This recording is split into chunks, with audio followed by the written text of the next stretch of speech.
All right, everyone, we have breaking news. Engoron delivering his verdict in the Trump case. Of course, that's with New York, with Letitia James, the AG there. Finding Donald Trump is liable for $345 million, reportedly. This is breaking in the last 10 minutes as of me uploading this. Number one, excessive. Number two, possibly unenforceable. Number three, appeals are actually a thing. Number four, there's no plaintiff in this case. This was effectively Judge Engoron and Letitia James conspiring to declare unilaterally that Donald Trump had defrauded people in business deals and overinflated the values of his properties.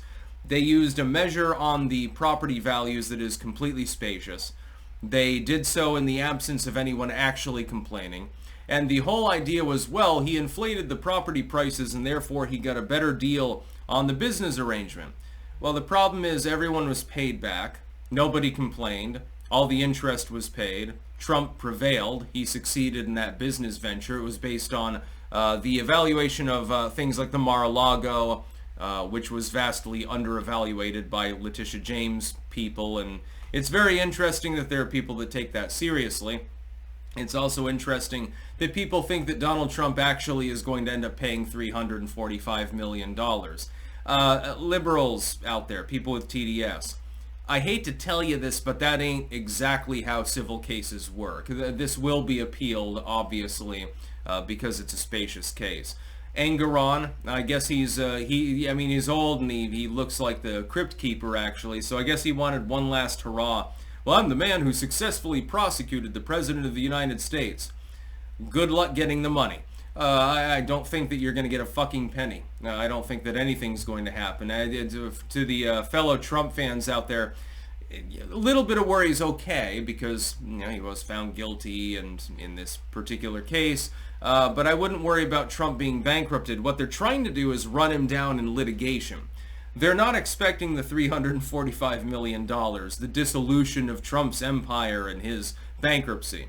What they're expecting is to bog him down in proceedings for many months to come and to run him down in that manner. That's my read, my bead on it, so to speak. Engoron is corrupt. Clearly was very friendly with Letitia James. Letitia James literally campaigned for her position on getting Trump. She alluded to this multiple times. It's out there in the open. It was posted on social media as, oh, he's going to know my name. I'm going to get him. My big goal is to get Donald Trump, the evildoer. She did this in the absence of any evidence of wrongdoing. This alone should have disqualified the entire case, but somehow it was allowed to move forward anyway. Anyway, so yeah, Trump found liable for $345 million, which is a significant proportion of his actual net worth. Of course, he tends to do the real estate thing. He'd have to sell off a couple of his bigger properties in order to cover the difference. But that isn't how this actually works. So, hold your breath and see how long until you asphyxiate. I think it'll be a little bit of a problem. Another persecution of Donald Trump as the Jack Smith case is endlessly punted forward.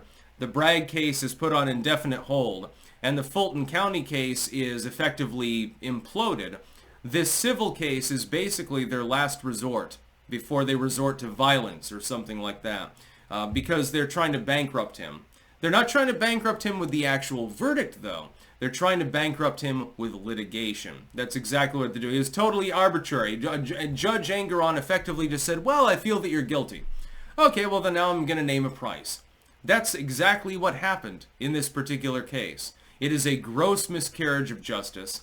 If it can happen to somebody who has several $billion worth of holdings and is a former president, it can happen to you. And to, again, the people celebrating out there, I got to tell you, again, if the so-called justice system can be weaponized in this manner, don't you worry that it could possibly be weaponized against you?